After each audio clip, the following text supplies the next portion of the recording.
Gracias, Natalia. Gracias. Encantada.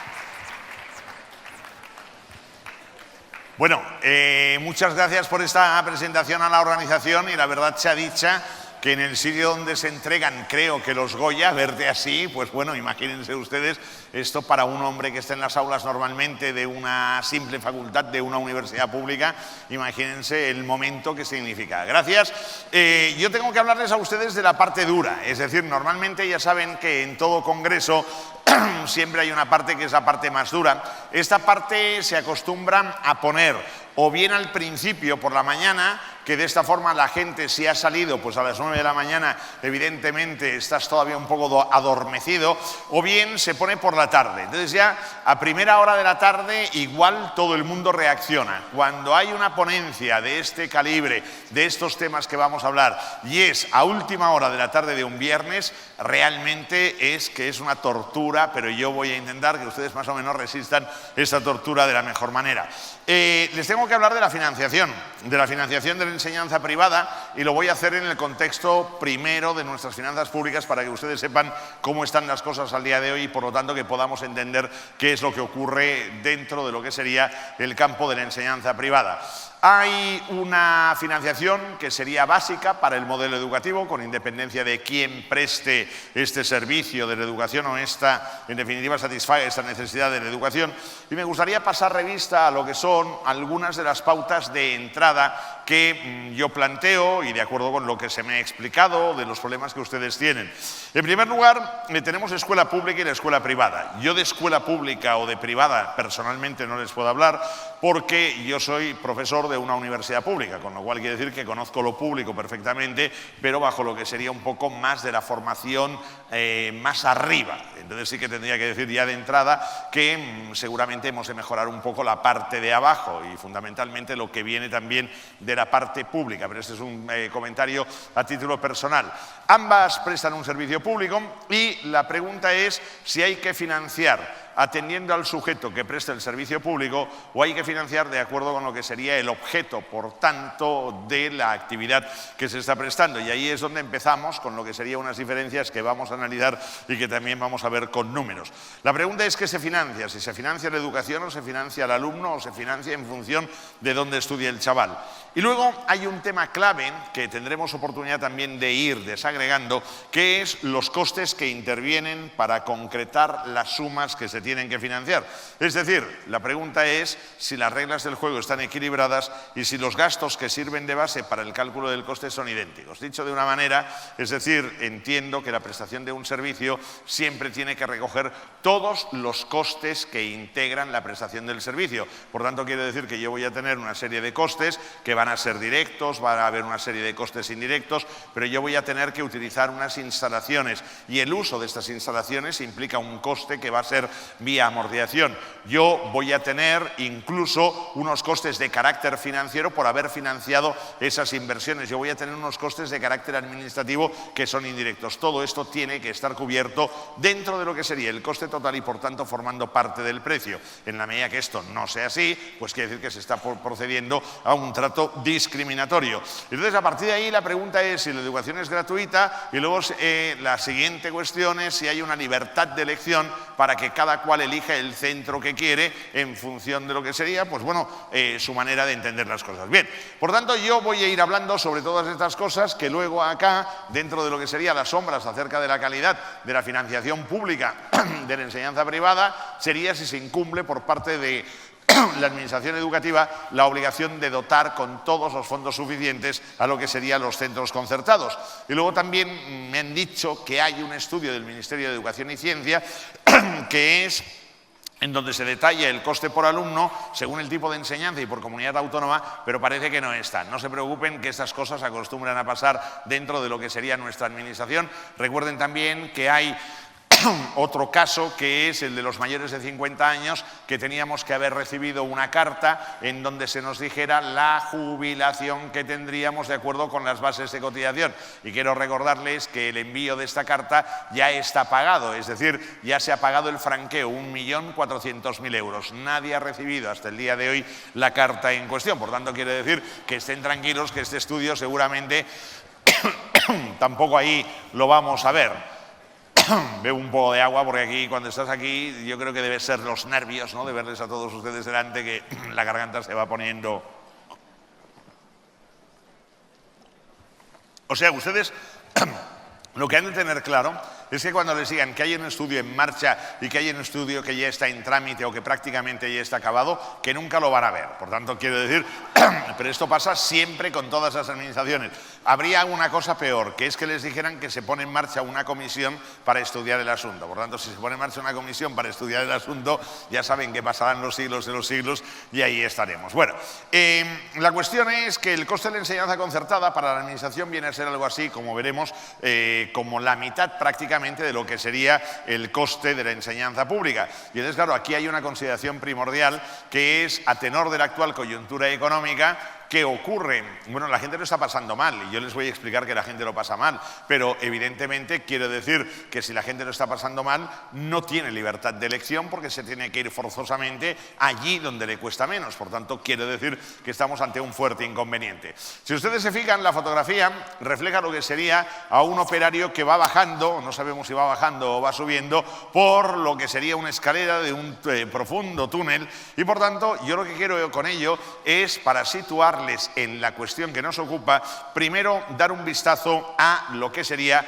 las cuentas públicas. Por tanto, para que ustedes entiendan lo que se está sufriendo y lo que vamos a sufrir en materia de recortes. Y por tanto, aquí en el tema de recortes hay dos grandes áreas que se ven totalmente afectadas y mutiladas, que sería sanidad de un lado y educación del otro. Aquí lo que tienen ustedes es el déficit público, es decir, lo que se gasta en España de más o por encima de lo que se ingresa. Es un tema que yo creo que nos tiene que hacer reflexionar, y cuando digo que nos tiene que hacer reflexionar, no digo ni sobre unos políticos ni sobre otros, sino sobre quienes gestionan las cuentas públicas de este país. Lo digo porque a la izquierda, en el año 2008, ustedes pueden ver que se gastaron 49.000 millones de euros más de los que se ingresaron. En el año 2009 se gastaron 118.000 millones de euros más. En el año 2010, 101.000, en el año 2011 igual, luego 109.000, luego 71.000 y luego 61.700 millones. Para que ustedes sean conscientes, aquí está todo el gasto público del Estado, es decir, la Administración Central, las comunidades autónomas, los ayuntamientos, la Seguridad Social, y aquí están todos los ingresos que se recauda. Para que ustedes sean conscientes, el Estado está gastando 100.000 millones de euros más de lo que ingresa. Cualquier centro de enseñanza que gastara lo que sería una cantidad, digamos, que estuviera en función de sus ingresos similar, en 3 años cerraría. Por tanto, quiere decir que tenemos unos gestores, en general, o hemos tenido unos gestores que nos conducen directamente a la quiebra. Esto está muy bien que yo lo diga, y está muy bien que yo lo diga bajo esta, digamos, con este cariño, pero claro, hay un pequeño detalle. Yo tengo todo el derecho a criticar esto, porque ese dinero el Estado no lo tiene. Y como ese dinero el Estado no lo tiene, el Estado lo que hace es que se endeuda. Y como se endeuda, la deuda del Estado la voy a pagar yo con mis impuestos. Por tanto, quiere decir que tengo todo el derecho... No, tranquilos, hombre, gracias, no. Bueno, yo pago impuestos, hombre, ustedes también. Pero yo tengo todo el derecho a exigir que haya tino, cordura y prudencia. Pero como resulta que no habrá suficiente con los impuestos que a mí me recauden, hay que proceder a recortar el gasto y a suprimir todo aquello que se considera superfluo. Siempre he pensado, que conste que no estoy hablando de nadie en concreto, pero siempre he pensado que va muy bien que el pueblo sea inculto. La verdad sea dicha, siempre lo he pensado, lo he creído, porque así igual el gobierno tendría, digamos, un calificativo que rimaría, ¿no? Bien, dicho esto, ustedes ahora son conscientes porque les dicen que la crisis ha acabado. La crisis no ha acabado. En el año 2015 volvemos a tener déficit, 49.000 millones de euros, que la Comisión Europea ha dicho que serán más. En el año 2016 volveremos a tener déficit, 34.000 millones de euros, que la Comisión Europea ha dicho que serán más. En el año 2017 volveremos a tener déficit, 29.000 millones de euros, que veremos lo que pasa en el año 2018, 2019 y 2020. Con lo cual quiere decir que las políticas de recortes y de reajustes que hasta ahora se han ido aplicando de una manera, yo diría que muy drástica, van a continuar en los próximos años. Y aquí hay una cuestión que es clave. Fíjense bien, yo no tengo ningún problema a nivel de gastar más de lo que ingreso, por tanto de generar déficit, porque yo en su día, y de esto hace solo 35 años, me casé con una mujer que tiene mucho dinero. Por tanto, quiero decir que en este aspecto ya me quedé tranquilo, porque era consciente también de que el matrimonio, yo soy católico, apostólico, románico, creyente, un poco practicante, pero también entiendo que el amor con ilusión es mucho más amor, por tanto también hay que entenderlo. Y entonces me casé con ella y ella, pues bien, y algún mes yo gasto más de lo que ingreso. Ella me dice, no lo puedes hacer, no puedes gastar y tal, pero yo no tengo ningún problema. Claro, el problema de nuestro Estado es que casóse no con una mujer que tuviera mucho dinero, no casóse con nadie, y si se ha casado con alguien ha sido con alguien que no tiene dinero. ¿Y qué pasa? Que en el año 2007 teníamos aquí 384.000 millones de euros de deuda pública, que era lo que había que pagar, que más o menos era manejable, asimilable, controlable, pagable, y como ustedes pueden ver, en el año 2015, en el mes de agosto, debemos 1.050.000 millones de euros, es decir, que hemos multiplicado por 3 lo que era aquella deuda. Ese es el dinero que España tiene que pagar, es el dinero que nosotros hemos de pagar. Este es el dinero, la deuda pública siempre, para que ustedes lo tengan muy claro, es lo que no se ha cobrado en impuestos al pueblo, pero que se le va a cobrar. Nadie lo va a perdonar, porque además este dinero se le deja al pueblo, y como este dinero se le deja al pueblo, quiero decir que hay unos señores que dejan el dinero al Estado español, y los señores que dejan el dinero al Estado español un día dirán, oiga, me lo tiene que devolver, mientras que tengamos ahí a un santo que se llama Mario Draghi, que nos va protegiendo del bien y el mal y nos va avalando todo lo habido, que es el gobernador, el presidente del Banco Central Europeo, no hay ningún problema. Cuando no tengamos a Mario Draghi es cuando puede haber algún problema. Pero claro, el nivel de deuda se va acumulando, se va acumulando. Yo les voy a decir, cuando ustedes el lunes por la mañana vuelvan al colegio, no lo miren, háganlo el lunes por la tarde a última hora, vean los ingresos del colegio y vean la deuda del colegio. Si ustedes ven que los ingresos del colegio representan prácticamente el 100% de la deuda, o que la deuda supone el 100% de los ingresos, el lunes por la noche pongan en marcha un plan de viabilidad, porque hay que decir que la situación está complicada. Cuando yo veo las cuentas del Estado y veo que en el año 2007 la deuda total era del 35% sobre el PIB, y ahora veo que la deuda total es de prácticamente el 100%, estoy seriamente preocupado. ¿Por qué? Porque Grecia fue intervenida de una manera brutal cuando estaba con el 100% de la deuda, pero es que además esto no tiene parón, es decir, es un non-stop porque va continuando. Por tanto, bajo esta idea, yo lo que quiero es, en definitiva, comentarles el ingreso y el gasto público en España, porque al fin y al cabo todos los recortes que estamos viviendo en educación vienen precisamente de lo que han sido las sandeces y los errores que se han cometido. Este gráfico es muy difícil de leer, pero yo simplemente, para que ustedes tengan una composición de lugar, les diría, en el año 95, arranco del año 95, en rojo pueden ver lo que sería el gasto público total que tenía España.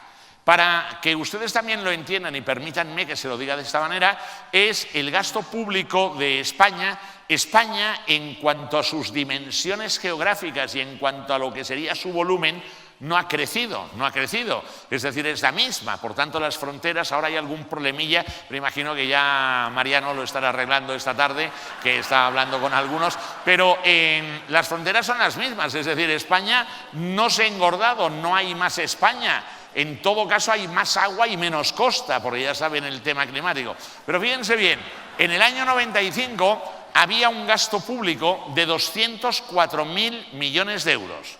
Esta España, que es la misma en el año 2014 que en el año 95, vean que ha llegado a tener en el año 2012 un gasto público de 499.000 millones de euros. Es decir, los acá 200.000 millones se han convertido en 500.000 millones de euros.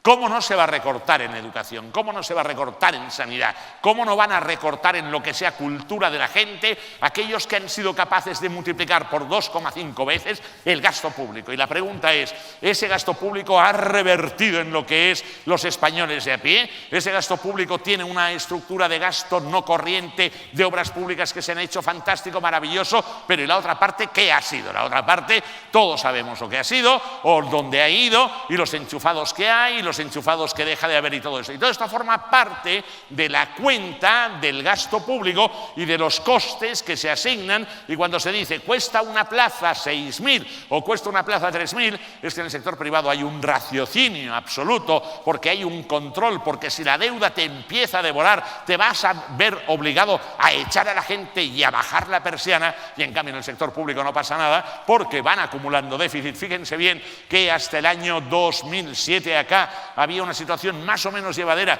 y una situación de superávit, y en el año 2008 al 2014 todo esto ha sido el déficit que antes les he presentado. Pero hay una cuestión: yo no voto. ¿Por qué no voto? Porque yo votaré siempre aquel que asuma este déficit, el que me avale este déficit, ese dinero que él gestiona alegremente, que él, el día que se va, que no se vaya y aquí no pasa nada. Tú has perdido dinero, has hecho perder dinero a todos, tú tienes que responder como en un club de fútbol con lo que sería el aval. Por tanto, quiero decir que a partir de acá hay un aspecto que son las comunidades autónomas. A las comunidades autónomas se les ha ido dando muchas cotas de poder, y fíjense bien que el gasto que estaba incluido dentro del gasto público total que yo les he enseñado, de 46.000 millones de euros en el año 95, las comunidades autónomas han pasado a 190.000 millones de euros. Es decir, las comunidades autónomas han multiplicado más que por 4 lo que era su volumen de gasto. Sí que es cierto que han ido asumiendo cada vez más competencias, muy bien, pero ¿qué quiere decir? Que las comunidades autónomas se han convertido en auténticos reinos de taifas, han tenido también competencias legales, van regulando toda la vida y por haber, y al final ¿qué nos encontramos? Nos encontramos con un problema. Cuando una comunidad autónoma, fíjense bien que tenemos un problema legal en España el día de hoy es a finales del año 2012, que ya dejé de contarlo, hay 120.000 leyes, 120.000 leyes. Un país que tiene 120.000 leyes en minúscula es un país ingobernable, absolutamente ingobernable, es un país corrupto por antonomasia. Tanta ley, lo único que se hace es perseguir a la gente. Pero de estas 120.000 leyes, hay casi 90.000 leyes que son leyes de las comunidades autónomas, con lo cual les voy a decir una cosa: alguien que tenga curiosidad, que vea a partir de un número de leyes como una comunidad autónoma ya dice, oye, ¿y nosotros por qué tenemos que estar aquí? Nosotros hemos ya de ser nosotros mismos, por tanto, paso hacia adelante. Normalmente la cota,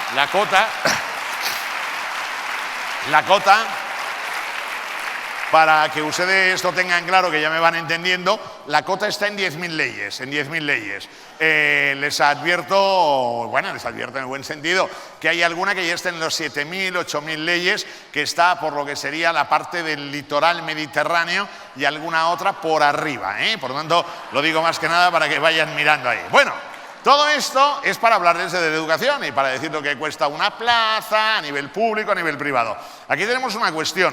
Yo ayer por la noche, porque yo esta presentación la he enviado esta mañana haciendo sufrir a la organización, como en mí es habitual, porque así espero hasta el último momento por si hay algún retoque, pero ayer por la noche yo incluso tomé una decisión que era la de suprimir sanidad, porque a mí me gusta contemplar los recortes que se han hecho mirando conjuntamente la sanidad y la educación, que creo que son dos puntos muy sensibles para la ciudadanía.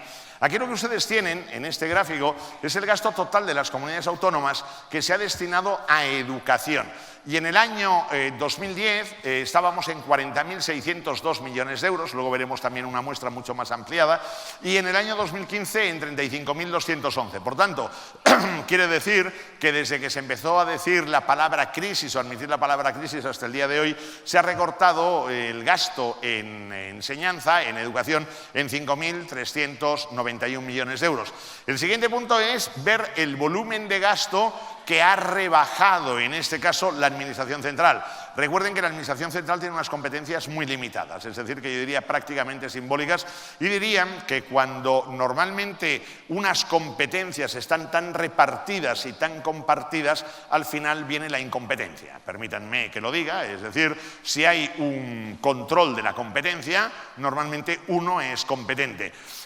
Pero cuando hay mucho reparto, mucha distribución de la competencia, uno tiene una, el otro tiene otra, el otro tiene otra, el otro tiene también una y tal. Entonces yo les digo, desde mi atalaya privilegiada, que es la universidad, vengan el día que quieran conmigo y vean ustedes al final cuál es el producto que tenemos en la universidad. Entonces acá, ¿qué pasa? Que hay que mejorarlo. Y entonces, ¿qué ocurre? Que la Administración Central de 3.069 millones a 2.273 millones también recorta en menor expresión. ¿Cuál ha sido el recorte total desde el año 2010 hasta el año 2015? De 43.691 millones de euros hemos pasado a 37.484, con lo cual quiere decir que se ha recortado el gasto en 6.207 millones de euros. Esto es sacado del Ministerio de Hacienda lo que sería para este año 2015 el presupuesto de gasto por distintas partidas. Aquí tienen ustedes el presupuesto en educación para cada una de las comunidades autónomas, con lo cual de esta manera, digamos, no va a haber ningún problema para que ustedes lo vean. Ahí está Andalucía, está Aragón, Principado de Asturias. Aquí tienen el total, los 35.210 millones de euros. Vean también a la izquierda que estaría lo que sería el total de sanidad. Pero me gustaría, como catalán que soy, hacer un pequeño comentario sobre los números de Cataluña. Por tanto, quiero decir que hago un comentario de mi tierra, la tierra que me vio nacer y que vio nacer a mis ancestros, que es mi tierra y, por tanto, con la que me siento muy identificado. Fíjense bien que en Cataluña el presupuesto en sanidad es de 8.314 millones de euros, el presupuesto en educación es de 5.116 millones de euros, el presupuesto en seguridad y protección social es de 1.838 millones de euros, el presupuesto en deuda pública, que es el más elevado de todas las comunidades autónomas, es de 7.004 millones de euros y, atención, porque también hemos de saber por qué hay tanto recorte en educación. Y como pueden ver, el presupuesto en el resto de funciones o políticas es de 7.051 millones de euros. ¿Y esto qué es? Pues es lo que ustedes se pueden imaginar. La pregunta es, ¿los dineros que nosotros pagamos como contribuyentes se devuelven a la sociedad como se tienen que devolver? ¿O en el camino hay alguien que de alguna forma se los queda, los retiene y los aplica para otras cosas que hay que preguntarse si verdaderamente son necesarias para la sociedad? Por tanto, como hablo de mi tierra, pues es mi tierra, es donde yo pago los impuestos, pues aquí está la realidad. Esto es en el año 2014, también lo mismo, y entonces acá una cuestión que yo creo que es interesante es ver el gasto público en los Estados miembros de la Unión Europea y ver el impacto que tiene la educación. Aquí, en principio, este es el gráfico que normalmente cuando lo presento en alguna charla o lo presento en clase a mis alumnos es para ponerse nerviosos. Y me dicen los chavales, dice, ¿de esto nos va a dar una fotocopia? Digo, yo no doy fotocopias de nada. Dice, no nos va a dar nada, digo, no pueden hacer nada. Y entonces a partir de ahí el ingenio se ha ido agudizando porque los chavales vienen todos con el iPhone, vienen todos con el iPhone, porque claro, aquí les digo, para el examen les puedo preguntar a cuánto se elevaba el gasto en salud, por ejemplo, en Noruega en el año, y entonces claro, los chavales dicen, oiga, pero concrete, digo, yo no concreto nunca nada, y entonces van todos con el iPhone, y entonces digo, ayer, ¿no?, estaba dándoles clase y tal, y todos con el iPhone y tal, y digo, que conste que hoy sí que les he dado unas fotocopias, de lo que estoy, no, pero es que nos gusta hacerle la fotografía, digo, bueno, perfecto. Bueno, entonces aquí fíjense bien en un pequeño detalle, tenemos España. Nos interesaría sobre todo centrarnos en esta columna que es la columna de educación, y yo lo que voy a hacer una vez presentado esto se lo voy a poner más fácil, es decir, se lo voy a poner ya en lo que sería exclusivamente el tema de educación país por país para que ustedes lo vean. Fíjense que de lo que sería el gasto público, el 10,3% es lo que en promedio en la Unión Europea se destina a educación. Y en el caso de la zona euro, el 9,7%. No es, la verdad sea dicha, un gasto como muy elevado. Luego pueden ver Bélgica, pueden ver Bulgaria, pueden ver la República Checa y pueden ver Dinamarca. Y pueden ver, al margen de la República Checa y Dinamarca, Alemania, que no es un gasto muy elevado. Y pueden ver Estonia, que es un gasto muy elevado, e Irlanda, que es un gasto que no está mal. Pueden ver Grecia y entender por qué las cosas con el 7,6% y ver que al lado de Grecia está España con el 9,1%. Fíjense bien que España con el 9,1% solo está por delante de lo que sería Grecia y Rumanía. Con lo cual, quiere decir que nosotros en estos momentos estamos avanzando para que nos entendamos. Ayer les hablaba a los chavales de lo que es las activaciones y cuando analizamos un balance de investigación y desarrollo. Yo les decía, ustedes que están acabando ya la carrera, durante estos años están haciendo investigación y desarrollo. Y cuando uno hace investigación y desarrollo, tiene que estudiar mucho, aprender mucho, saber mucho, gastar mucho, comprar mucho, invertir mucho, porque todo lo que ustedes ahora aprendan son los frutos del día de mañana. Por tanto, si ustedes ahora ven que yo les suspendo y que les vuelvo a suspender en la reevaluación, porque ahora también en la universidad no hay examen de septiembre, pero hay reevaluación, reevaluación, reevaluación. Y si ven que el año que viene también les vuelvo a suspender y el otro año les vuelvo a suspender, no se tienen que amargar, han de ser conscientes de que están incrementando lo que sería su esfuerzo en I+D. Por tanto, quiere decir que van a saber mucho y el día de mañana van a dominar la materia. Por tanto, ustedes van a ser auténticos monstruos, I+D, I+D. Entonces no necesita refuerzo, ni nada, o sea, suspendido y ya está. Muy bien. Entonces fíjense bien, acá hay un problema que a mí me preocupa. ¿Qué es lo que me preocupa? Me preocupa el ver que España está en unas posiciones rezagadas dentro de lo que sería el gasto en educación, con lo cual esto entraña que dentro de unos años vamos a tener una sociedad que va a estar muy poco preparada. Y cuando una sociedad está muy poco preparada, tiende más o propende más a ser mano de obra. Y como propende más a ser mano de obra, eso quiere decir que entonces nuestros jóvenes van a ser la mano de obra de Europa o de un mundo que cada vez más se mueve con lo que sería pues estas grandes inversiones del gran capital. Fíjense bien Irlanda o fíjense bien la República Checa. Yo hace un par de años me invitaron a dar una conferencia en la República Checa sobre el tema de la economía. Me quedé realmente sorprendido de la gente, cómo trabaja, cómo estudia, qué capacidad de sacrificio tiene. Y luego resulta que al cabo de un año de haber dado esa conferencia, veo que la región que tiene menos paro de toda Europa es la región de Praga con el 2,5%. Ahí hay una Europa que se está preparando muy fuertemente, que no escatima en lo que sería el preparar a su gente adecuadamente para el día de mañana dar un salto. Y aquí en España tenemos un problema. Problema que yo resumo ahora, que vamos a hablar ya de lo que van a ser los números. En primer lugar, la eficiencia del gasto público, depende de cómo se mire. Yo soy funcionario y como funcionario me considero que soy lo más eficiente que puede haber y lo que más rinde que puede haber y por tanto no hay ningún problema y doy todas las horas del mundo y alargo mis clases y acabo tarde y ya está. Pero claro, acabo tarde, pero resulta que los servicios de seguridad de la universidad me echan, con lo cual antes no me echaban, podía acabar más tarde. Pero bueno, es lo que hay. Sobre el porqué de que el coste de la enseñanza pública resulte muy superior al de los centros concertados, esto es muy sencillo. Hay unos sueldos de funcionarios mayores que en los centros concertados, sexenios, etcétera, etcétera, pero yo aquí no haría la crítica, es decir, si hay una persona que es eficiente, que está rindiendo, que adquiere unos méritos también, entiendo perfectamente que todo el mundo quiere hacer la carrera docente, por tanto este no es, digamos, el punto de la discordia. ¿Se les abona a los funcionarios cursos en el extranjero para perfeccionar idiomas? Sí, pero deben ser algunos enchufados, porque yo sé de otros que realmente se lo tienen que pagar ellos y cuando me explican cómo van, me dicen no te animas y tal, y yo no voy nunca a ningún curso en el extranjero por una cuestión de principios, ¿eh? No, porque a veces me dicen, oye, que hay un intercambio con tal universidad y no sé qué, y ya me dicen, no, y entonces dice, y no, y digo, ¿y ahí cómo se va? Digo, vuela Iberia, tal, y dice, no, hay unos vuelos de EasyJet con Ryanair, digo yo. Bueno, ya está. Hombre, bien, no voy a... Está bien, una cosa es predicar, encantado y tal.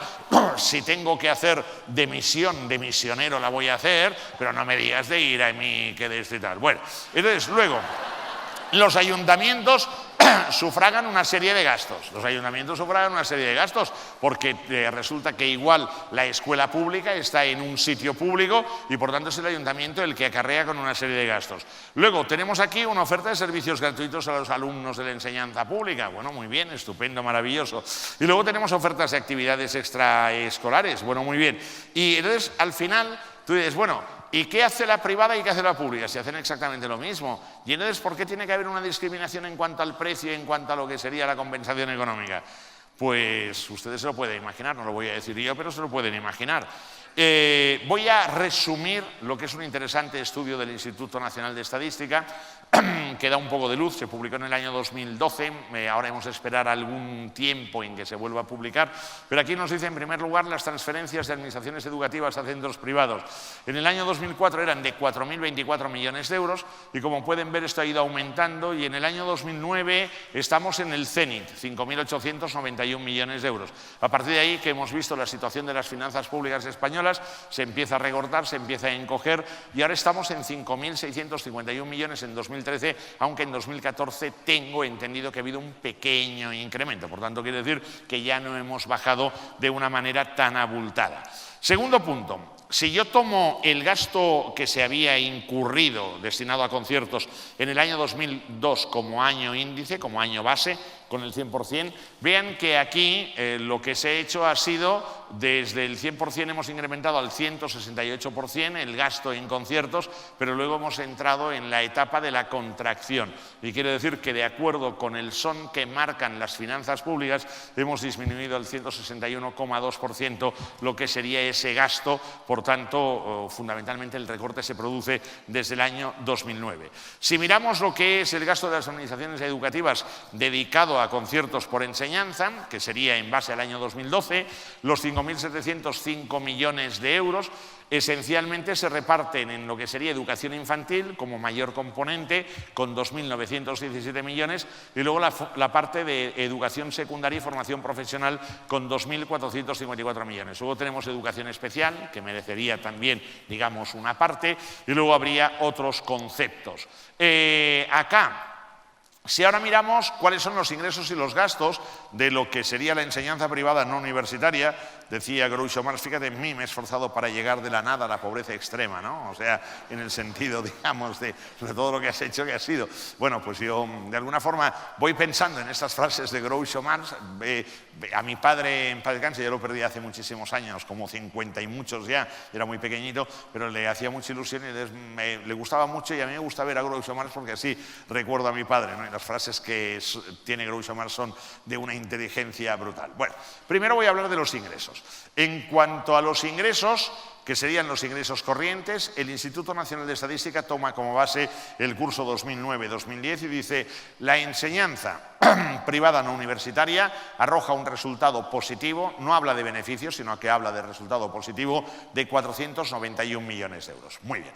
Los ingresos corrientes que perciben los centros educativos privados son de 10.038 millones de euros. Y entonces, a partir de acá, me dice, de estos 10.038 millones de euros equivalen a 4.101 euros por alumno. Luego lo vamos a ver y vamos a ver de dónde sale el dinero.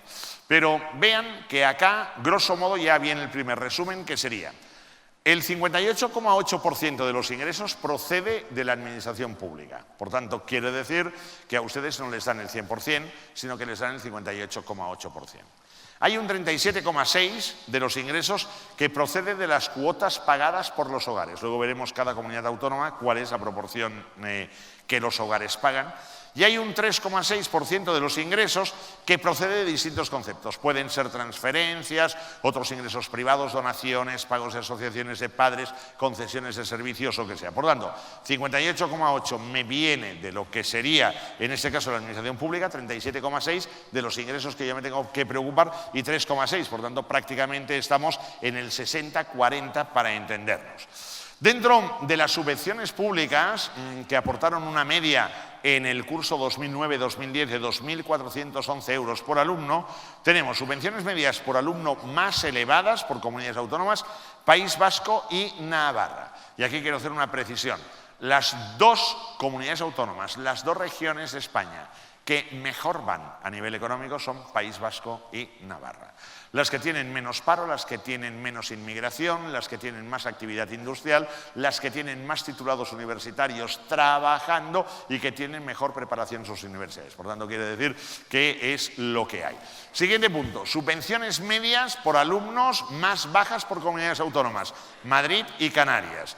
Y las cuotas anuales que pagan los hogares al centro se sitúa en una media de 1.541 euros. Estoy hablando, insisto, curso 2009-2010, por tanto hay que extrapolar y actualizar lo que sea menester. El INE tardará un tiempo todavía en hacerlo. Comunidades autónomas con mayor pago por parte de los hogares estaría Madrid, Cataluña y Canarias, y con menos pago por parte de los hogares estaría Extremadura, Melilla y Ceuta, que en este caso son ciudades autónomas. Si miro ahora el desglose, para que ustedes lo tengan aquí a la vista, aquí habría el porcentaje de subvención de explotación sobre el total de ingresos corrientes. Vean que la media nacional es ese 58,8% que yo les decía, pero fíjense bien que, por ejemplo, en Andalucía es el 67% y, por ejemplo, en Ceuta es el 90%. Por tanto, quiere decir que habría distintas proporciones. En Aragón es el 63%, en Cantabria casi el 79% y en Cataluña solo el 52,2%. Por tanto, en Madrid el 40,1%. Aquí tienen ustedes en la columna siguiente las subvenciones corrientes medias por alumno, los 2.411 euros, y fíjense bien que ahí está desde los 2.220 de Andalucía hasta los 3.157 de Melilla. Y luego está la cuota de alumnos ingresada por los hogares, por tanto, procedente de los hogares, que serían los 1.541 euros, en donde Andalucía, por ejemplo, tiene 993 y en donde Cataluña 2.145 y Madrid 2.500. Y luego habría los otros ingresos corrientes privados, que serían los varios, la miscelánea, que me daría estos 149 euros. Esta sería la lectura, digamos, que nos situaría sobre la estructura de ingresos por centros de enseñanza, en este caso, y por comunidades autónomas. Como veo aquí que el tiempo va pasando inexorablemente y ya me dicen solo faltan 5 minutos 12 segundos, bueno, pues esa cuenta atrás, entonces no se preocupen que yo voy avanzando. El gasto es de 9.548 millones de euros, supone 3.901 euros, digamos, por alumno, y este gasto se descompone en un casi 76% en gasto de personal. Cuando hablamos de gasto de personal, yo hago la lectura, digamos, aséptica, y la lectura aséptica de una persona que está viendo todo el día balances y cuentas de resultados es que el gasto de personal normalmente en un servicio como este es lo más normal. Es que si yo ahora, por ejemplo, me voy al mundo del fútbol, en el fútbol también es lo más normal. Y si yo miro, por ejemplo, lo que sería una firma de auditoría o de economistas o de abogados general, es lo más normal del mundo. Por tanto, quiere decir que aquí hay una mano de obra muy cualificada. Esa mano de obra, pues evidentemente, es el coste principal. Luego viene el 24% de lo que serían los demás gastos en bienes y servicios, y luego habría el pago de impuestos, que es inexorable. Dentro del gasto de personal hay lo que sería el menor en educación infantil y el máximo es en otras enseñanzas, que ahora vamos a ver. Bueno, fundamentalmente, para que ustedes tengan una idea, lo digo porque tampoco les quiero cansar con tanto número, quiero al final hacer un pequeño recorrido sobre la economía española para que vean que las familias no tienen libertad de elección al día de hoy debido a cuál es la coyuntura económica. Fíjense que tendríamos lo que sería este gráfico. Aquí hay un ingreso de 4.101 euros, por tanto quiere decir que sería, en cuanto a centro concertado, por subvenciones públicas, por otros ingresos y por cuotas, y luego tenemos una estructura del gasto de 3.901 que nos daría 3.901 euros, que nos daría lo que sería un promedio de aproximadamente estos 200 euros, que sería el resultado que saldría de la explotación. Cuidado que el resultado no es sinónimo de beneficio, por tanto quiero decir, una cosa es el resultado y luego habría que ver los demás conceptos integrantes, como por ejemplo resultados financieros, resultados extraordinarios, etcétera. Bueno, y aquí habría más cosillas. A partir de aquí yo podría continuar con lo que es todo este hecatombe de datos, pero me gustaría hacerles, sobre todo, o darles un poquito de referencia para que ustedes sean conscientes de que la situación económica de las familias no es buena y de que la pregunta es si hay libertad de elección de centro educativo sin condicionantes económicos. Les voy a poner unos cuantos datos y me voy a ir. Esto es un mercado, a la izquierda y a la derecha. Es un mercado, es una fotografía de un mercado. Esto es un mercado. Mercado es de Barcelona, Mercè sería la de la izquierda y Montse es la de la derecha. Mercè, pero no de aquellos que van por allí. La frutería es lo único que está abierto. A partir de acá, el consumo de las familias, es decir, lo que nosotros gastamos en consumo, en el año 2008 era de 623.000 millones de euros y vean que ahora estamos en 595.000 millones de euros. Consumo es el gasto de las familias, que ahora se lo voy a particularizar. Quiero que vean que en el año 2011 teníamos 608.000 millones de gasto de las familias en total de consumo y ahora tenemos 595.000 millones.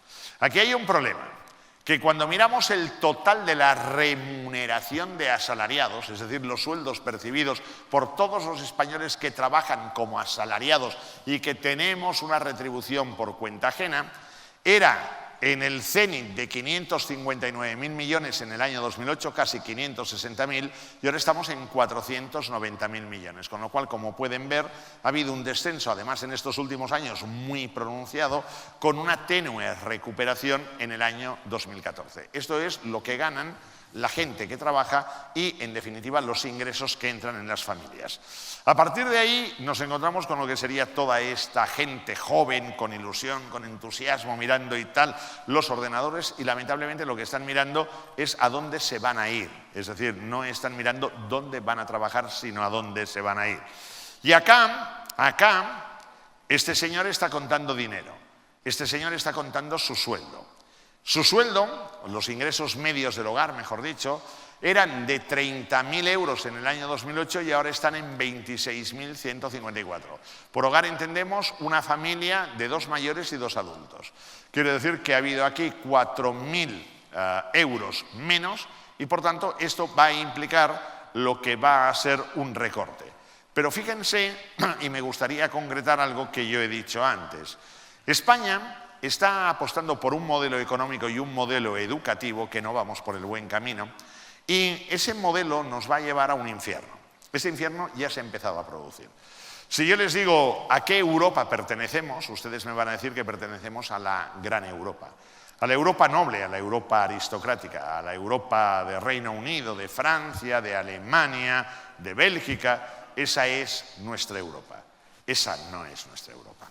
Los salarios mínimos interprofesionales para este año 2015 nos lo ponen de manifiesto. Fíjense bien que el Reino Unido está en 1.379 euros de salario mínimo, Francia 1.458, Irlanda 1.462, Alemania 1.473. Y quiero que vean cómo España está aquí en 757 euros. Y quiero que ustedes vean cómo por delante nuestro está Eslovenia, que ahora tiene un problema con Austria porque pasan los refugiados. Y fíjense bien que nosotros estamos al lado de Malta, al lado de Grecia, al lado de Portugal, al lado de Polonia, de Croacia, de Eslovaquia, que estamos más cerca prácticamente de Bulgaria que no igual de Reino Unido. Esta es la Europa a la que estamos yendo. Es Europa que hemos sido capaces de construir a través de ese déficit, de ese gasto público y de estas políticas tan erróneas a nivel educativo, a nivel formativo. Y esto o lo enmendamos o realmente nuestros hijos van a sufrir. Esto es una compra en el supermercado. Ahora la competencia en un supermercado estriba en lo que sería el low cost, el más barato. La gente ya no apuesta por la calidad.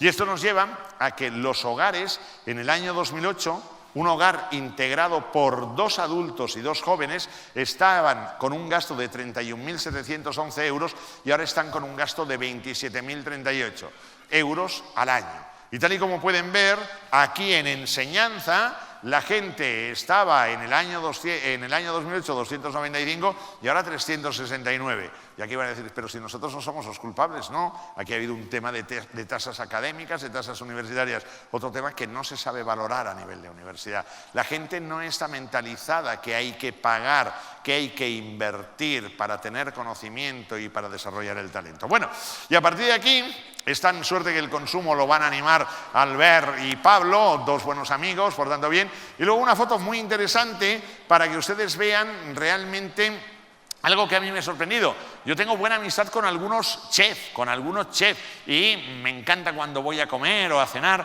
me encanta, bueno, sobre todo a cenar, entonces me encanta luego el hablar con ellos y que me expliquen y tal.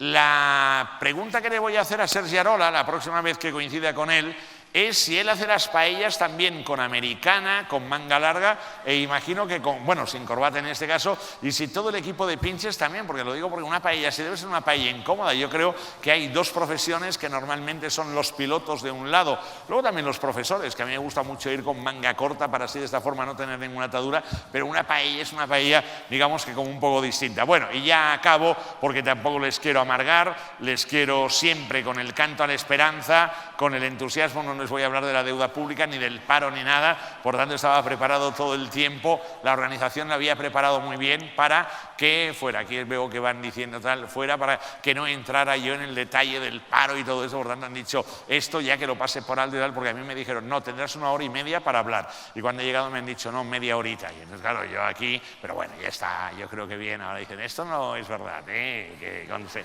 Muy bien, pues yo creo que ya ahora entramos en un coloquio o algo, por tanto yo estoy a su entera disposición. Gracias, un placer, gracias. Hombre, vamos por allí. Vamos allí. Me llevo, ¿tú quieres agua? Allá hay agua. ¿Quieres Allá agua? hay agua. ¿Tú quieres agua también o no? No, yo no necesito. Gracias. Bravo, muchas gracias, hombre. Gracias de todo corazón. Porque ustedes son maestros, la mayoría. Maestros con mayúscula, por tanto quiere decir que aquí, esto sí que es un examen duro, cuando das, porque una cosa es al que no sabe, pero ustedes... Natalia, me parece que más de uno, José María, ha hecho el mismo ejercicio que he hecho yo, intentar contar las palabras que dices en medio minuto. En medio minuto, ¿y cuántas? Sí. Imposible, imposible contarlas. ¿No? Supongo que sus alumnos en la universidad tendrán mucha suerte de tenerlo, no, pero que le pedimos fotocopias, pero ya. Sí, no, de esto sí, hombre, y tanto, esto tranquilamente lo podéis disponer de ello, yo no hay ningún problema, mientras que no circule mucho. Tranquilo, aquí somos trending topic. No, por eso, más que nada para que no me casquen, pero yo diría aquello que se pueda ver tranquilamente, protegido y tal, perfecto. No, los alumnos bien contentos, lo que pasa es que dice, esto que lo puede repetir, no hay tiempo, o sea, que o usted se conecta al dial o no hay tiempo, porque yo antes, por ejemplo, tenía en mis asignaturas normalmente tenía 1 año, es decir, 1 año empezábamos en septiembre y acabábamos en junio, primera semana de junio, y ahora no, ahora es una asignatura express, y entonces claro, luego dicen, hombre, es que tú eres muy crítico con el sistema educativo. Hombre, soy muy crítico, ¿por qué? Porque estamos en un sistema educativo express, es decir, los chavales tienen un problema de base. No es culpa de los maestros ni mucho menos, es que no tenemos unos planes de estudio con la consistencia de antaño, los bachilleratos de antaño, es decir, estos países que hemos comentado han ido avanzando de una forma y van avanzando porque mantienen una consistencia, y luego en la universidad vamos con el crédito, y resulta que yo el año pasado tenía un chaval que cada día, cuando yo empezaba a dar clase, venía recién duchado, y un día lo cojo y digo, a ver, Javier, porque yo conozco casi todos mis alumnos por el nombre, ¿no? Le digo, oye, Javier, digo, ¿y tú ahora de dónde vienes? Que cada día vienes y tal. Dice, no, vengo de jugar a tenis. Digo, no, que bien, vienes de jugar a tenis. Digo, caray, qué bien. Digo, yo juego a tenis, pero yo hasta ahora no puedo jugar a tenis, pero tú eres profesional. Dice, no, es que así completo los créditos que me faltan para acabar la carrera. Bueno, es lo que hay. Entonces, claro, eso. Bueno, estamos en tiempo express, nos quedan aproximadamente 3 minutos. Bravo, Natalia. Preguntas que nos han hecho a través de las redes sociales. ¿El Estado tiene capacidad para financiar la gratuidad de la educación? Y si fuera así, ¿por qué no lo hace?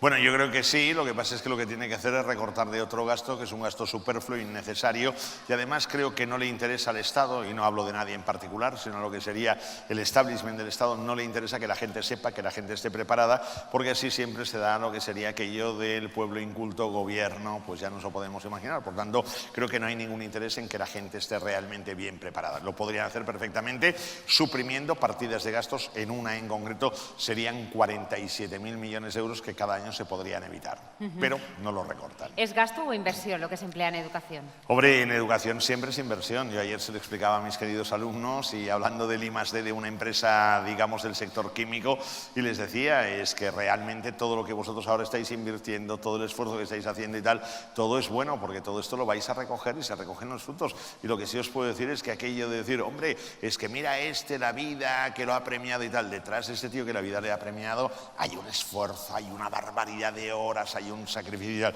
Esto es lo que tenéis que hacer para ser grandes, y un país que tiene a gente así es un país que triunfa.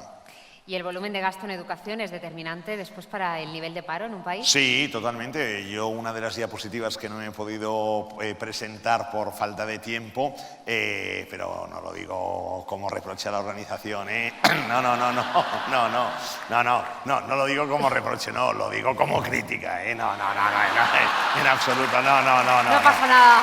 No, porque, Tiene un minuto. No, porque me he enrollado con otras cosas, pero es ver cómo si hay tanto paro aquí es que hay muy poca formación en España. Es decir, no nos engañemos, es que hay más de la mitad de los parados que no tienen formación. Y es que la otra gran mitad, prácticamente, es gente que tiene una formación como muy básica. No hay parado a nivel de doctor, a nivel de licenciado. Otra cosa es que igual estés pasando una mala época, pero no.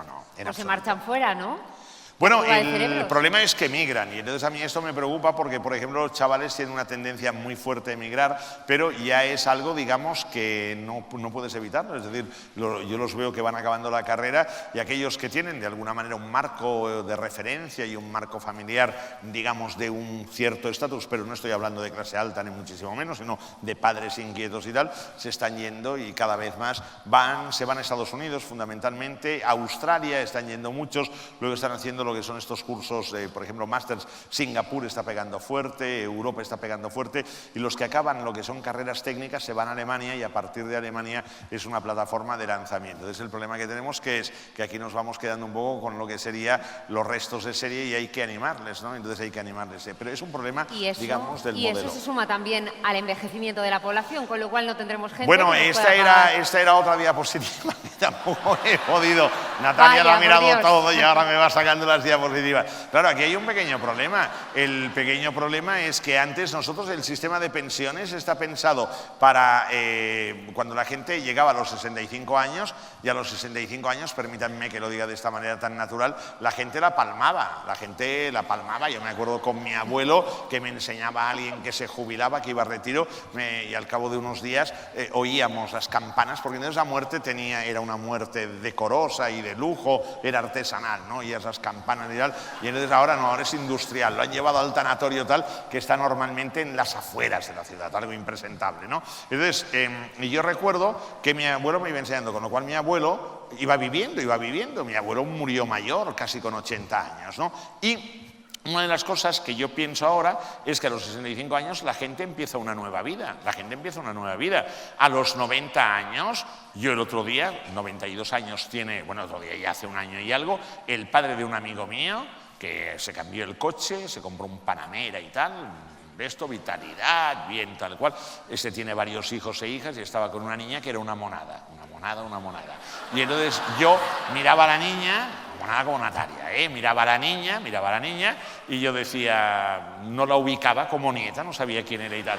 Y entonces me dice, ¿qué te parece? Y tal. Y dice, ¿tú conoces a Silvia? No, tal. Y yo creía que me iba a decir, mi nieta, la hija de mi mujer, ¿no la conoce? No, claro, se cambia el... 91 años el tío, 91 años a punto de cumplir los 92. ¿Qué quiero decir? Que ahora la vida sigue, pero ahora tenemos un problema, y un problema yo diría que ético también, es que te van a reponer una célula, te van a reponer la otra y tal, con lo cual aquí vamos a tener un problema. Yo el año pasado tenía que ir a unas jornadas de reflexión en el monasterio de Poblet, pero me asustaba sobre esto, ¿no? Porque era también, y el coste no lo vamos a poder mantener. ¿Qué pasa? Que tenemos un problema cada vez más pensionista, muy bien, cada vez más jubilado, cada vez más gente mayor, en plena forma la gente mayor, y mientras tanto la pregunta es si los chavales van a poder cotizar lo suficiente como para que los mayores puedan vivir de la pensión. La respuesta, ya se lo digo ahora, es rotundamente no, y además, claro, por ejemplo, cuánto cotiza ahora un chaval y cuánto cobra el que se jubila. Por tanto, Natalia, hay que empezar a pensar también en el futuro empieza hoy. Muy bien. Estamos fuera de tiempo, por favor, ya. Beba y respire, porque lo estoy pasando mal, estoy estresada. No, hombre, no pasa nada, hombre. Los del español aguantamos esto y más, no pasa nada. Para.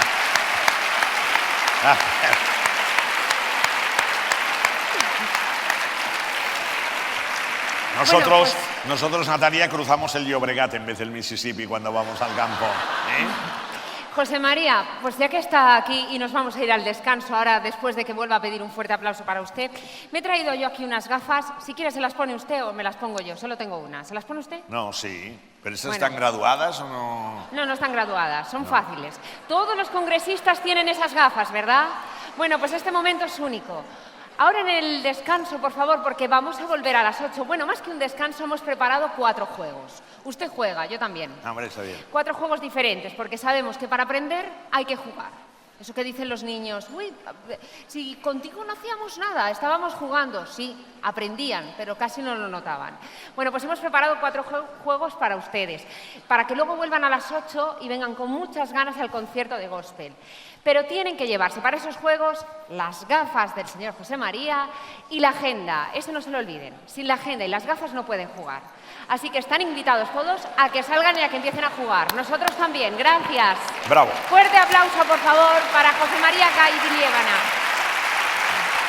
Gracias, ¿eh? Gracias. Son simpáticos, ¿eh? Mucho, mucho.